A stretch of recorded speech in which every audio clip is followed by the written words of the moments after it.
Welcome to the R&R Show. Sit back and relax and enjoy the best little sports show ever. I'm your host, Michael Roope, and this is my co-host, William Rumsey. Hello, William. Hooday. All right. Well, we've got a great guest on our hands. He stated he would come back and join us. We got none other than former Bengal wide receiver Tim McGee, ready to eat some humble pie. Oh, man. As long as it's a big chunk, and could I have some milk to go with that pie? Absolutely, absolutely, For Tim. sure. Well, let's dive right into that game. Tell me, was any part of that game playing out like you thought it would? Obviously, the first half, I'm sure you thought, well, this is kind of how I thought it was going to go. No, it's so funny you asked that because I've been doing what seemed to be a whirlwind of media the last obviously week or maybe 3 weeks. But anyway, no one expected that game to end like that. No one expected them to be like that, be where they are right now in the Super Bowl. No one expected. I think we expected them to beat the Raiders. Yep. Probably lose to the Titans and definitely lose to Kansas City.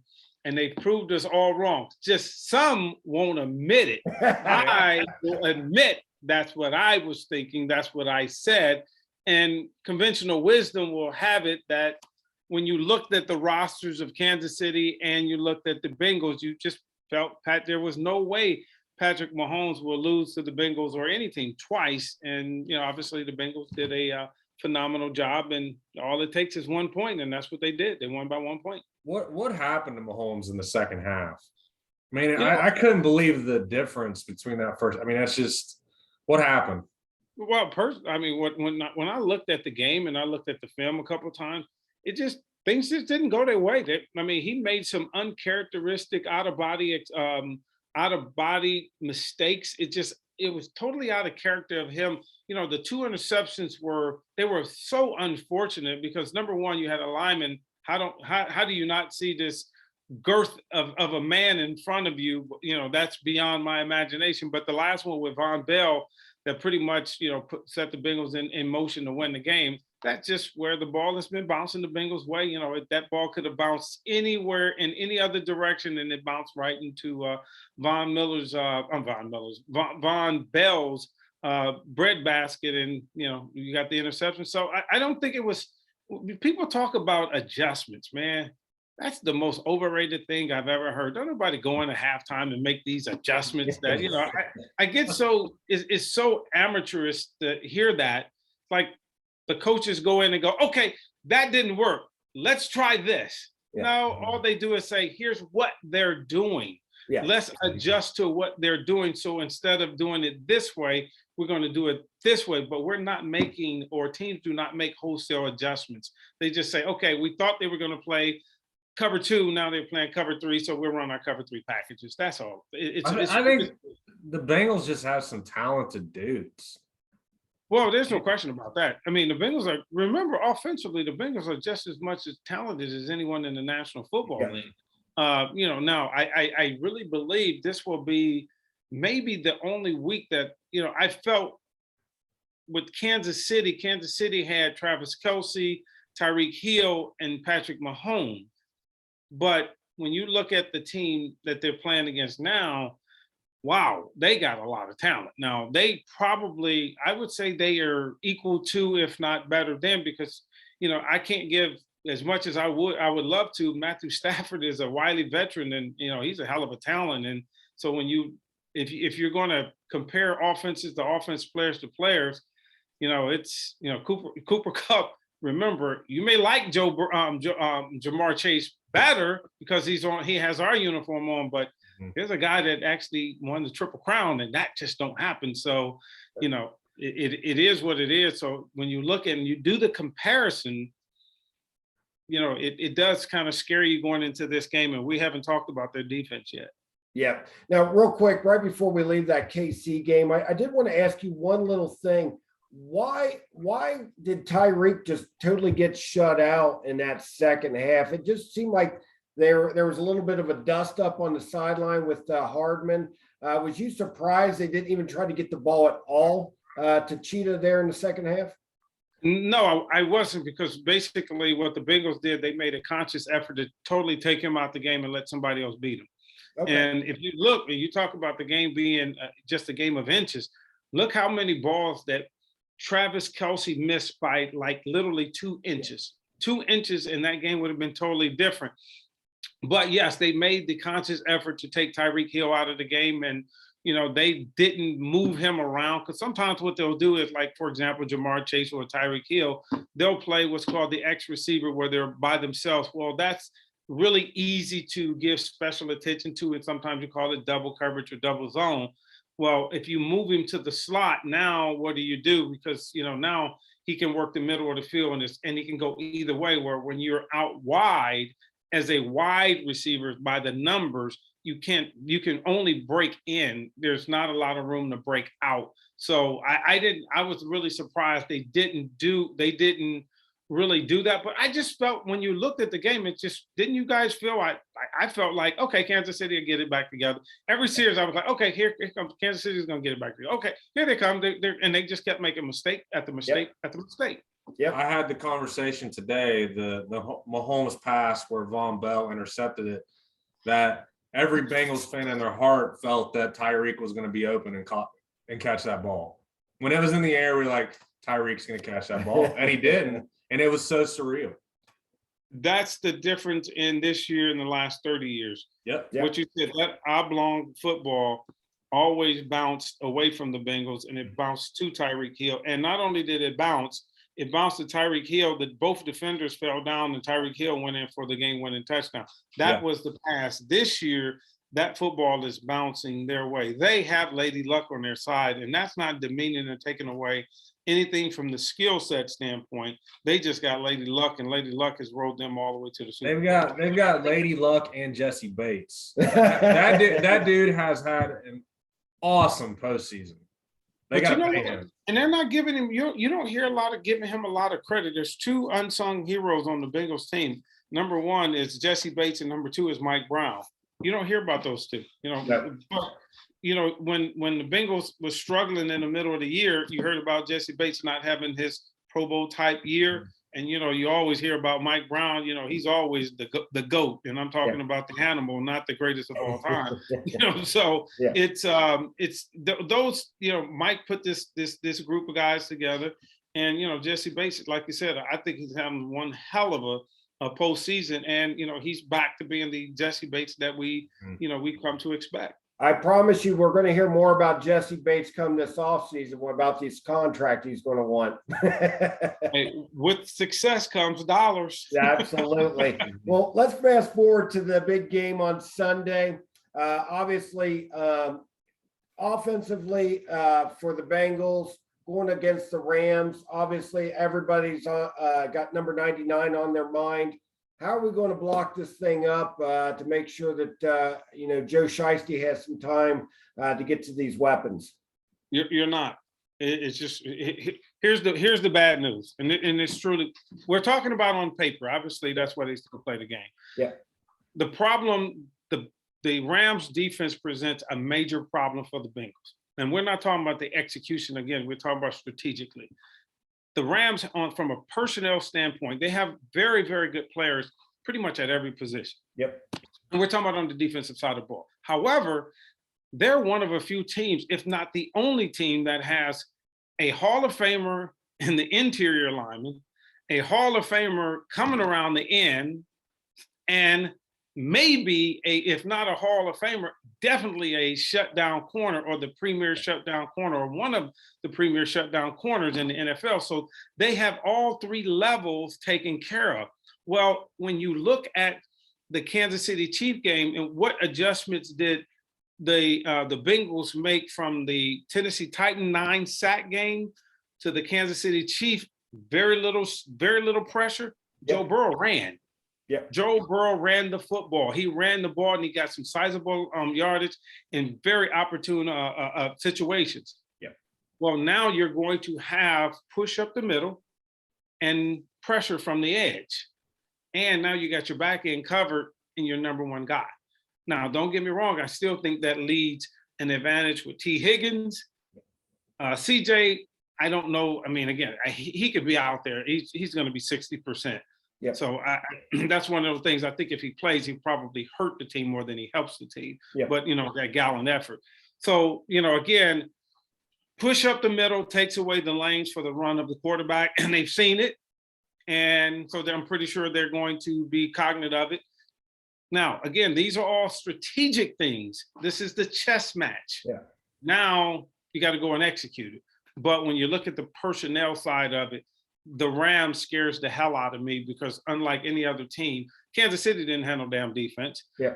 Tennessee didn't have an offense and sure didn't have a quarterback. Yeah. And the Raiders didn't have pretty much nothing. Yeah. So this is a team that, they're going to have to bring their A game and hope the Rams, who can be inconsistent. Yep. They got to hope that they're not the Rams team that can put up 50 points.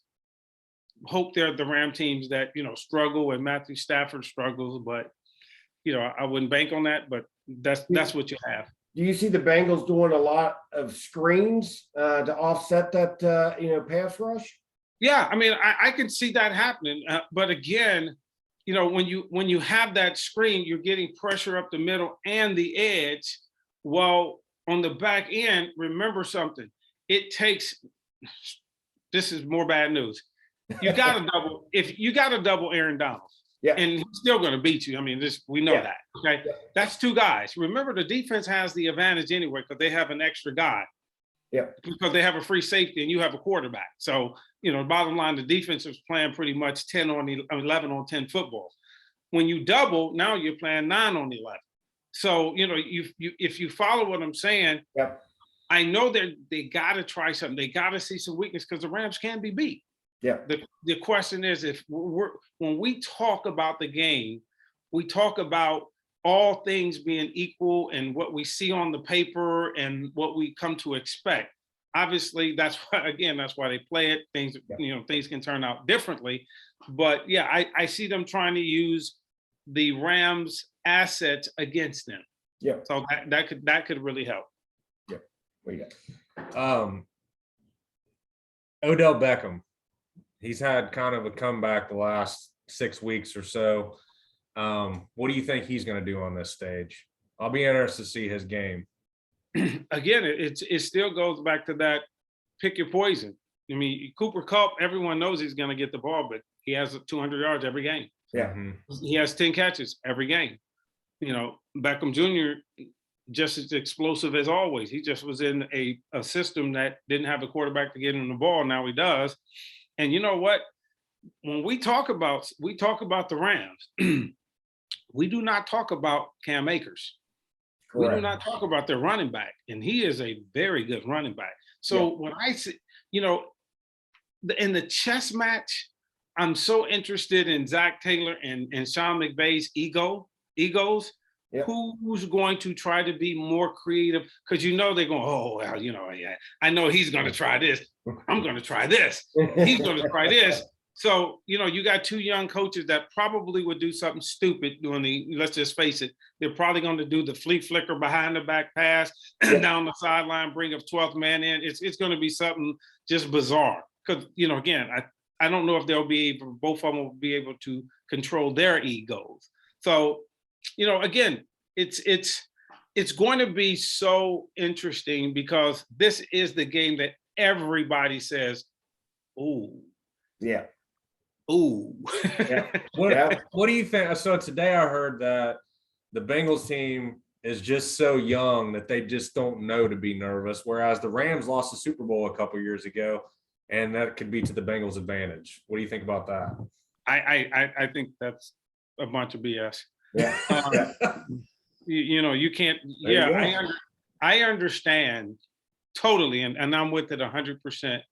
That you don't know what you don't know. They didn't know nothing about how they got here.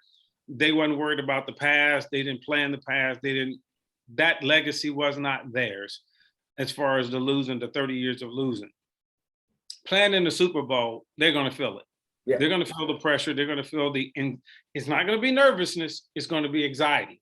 Yeah. And the difference between the two is once the players, as a professional athlete, once as an NFL player, all the hoopla of the Zoom calls and the press and the this and the that and turning on ESPN and watching all this, the pageantry and excitement around the game, yes, but then you get tired of it, man. You just get sick of it.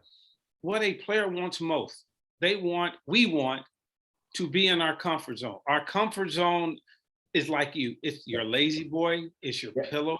It's your blanket.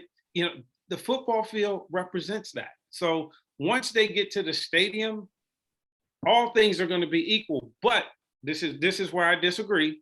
The veteran team's been there, done that.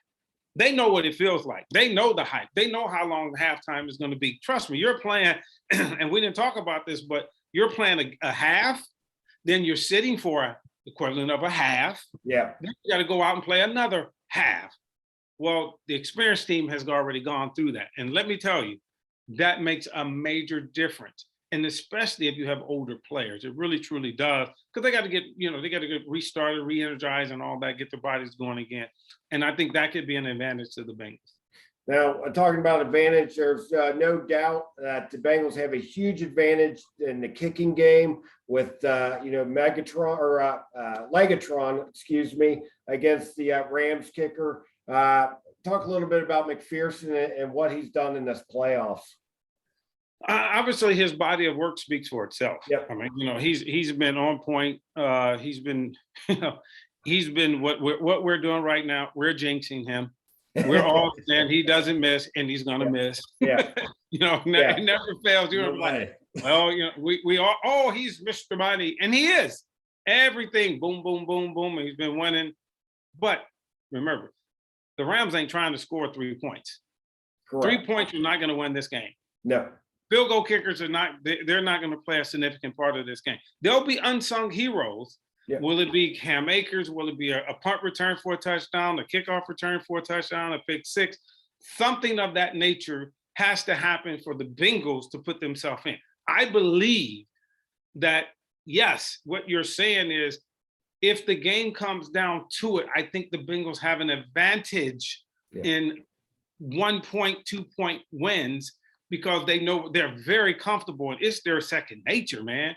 Yeah. So I believe when you talk about special teams in particular, Evan McPherson, I believe that the Bengals have a sizable advantage, but I don't think it's going to come down to field goals and, extra points. This is already early in his career, a big legacy moment from Mr. Joe Burrow. What do you think he does? You know what? If he's given the opportunity, as in the time, I think he's on a national stage. But man, there's times that I've seen him look like a deer in headlights, and I don't know what to expect out of young guys because again, when you have nothing to gain and you go in these games loosey goosey, man, this is fun. They're something totally different with the Super Bowl. So again, sure. I'm just being honest. It concerns me, but it doesn't overwhelm me to a point where I don't think they'll be able to rise up on the big stage. They cannot, and I was just doing my radio show here, they cannot get behind this team. Yeah. They cannot. Yeah. They just, this team, the difference between Matthew Stafford and Patrick Mahomes is hunger and hunger and hunger. Matthew Stafford is out to prove something. Yeah, and I think it might be the defense too. Well, that too, but I'm saying Patrick Mahomes already has his championship. So he's building a Tom Brady type legacy. That's what he's trying to do, where the hunger of a Matthew Stafford, the focus is going to be there, where, I don't think you'll see him make the same mental mistakes that uncharacteristically that Patrick Mahomes made. Well, we're at the time of prediction time, Tim. This is exciting. We're a little nervous on this side who you're going to pick, but give me who's going to win, your final score, and who do you believe is going to be the player of the game? Okay, well, first of all, I believe in superstition. And what that means is I picked them to lose. There so you can well believe I'm going to pick them to lose again so they could win. That's what we were hoping. Damn. No, we were hoping you were that because it ended up being in our favor last time. And remember, I told you guys I wanted to eat the humble pie. It is fun to eat the humble pie. I want them to win by picking them to lose. That's my method. And I am telling you guys, I am superstitious. You want to see me turn around if I see a black cat? You know, I love the Jedi mind trick. So you're picking the Rams. Whatever it takes. That's right. Whatever I love it. takes. But I think it will be a very good game. I think it will be a 8 to 10 point difference. I think you're looking at something like 27-17. And, you know, I think I will pick the Rams based on the paper, but that heart is saying, I'm not gonna fill in the blanks, but you know who I want to win the game. Absolutely. The last show I said, you know what, Tim, you were my favorite guest until that moment. You picked against it. You were having a great show until that moment. Hey, but that's why we are here. That's right, exactly. So who you got as MVP of the game?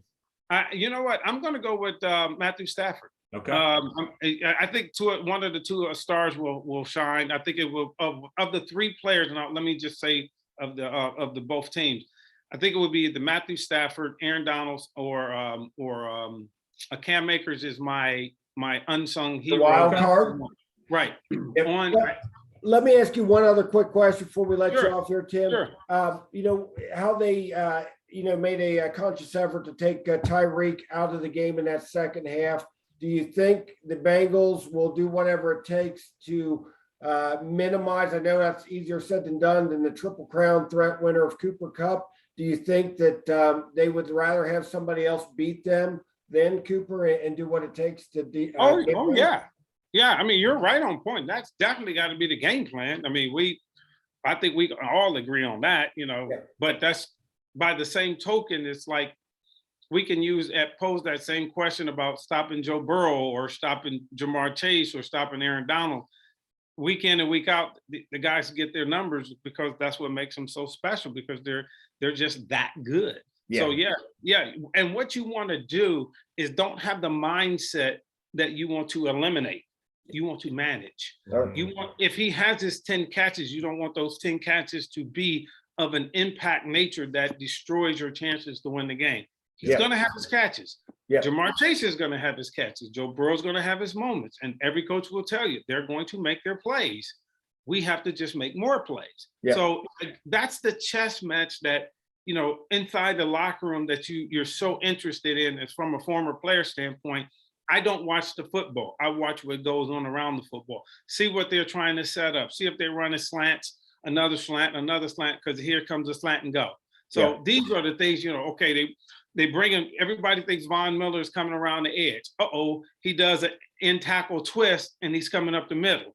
Those are the things that I'm looking for to see what type of, I won't call them adjustments, what type of game planning they've done, because NFL coaches are so damn programmed. And when you change up on them, it just destroys them. It just absolutely, because they think, okay, this is what they do on second and long and third and long and first.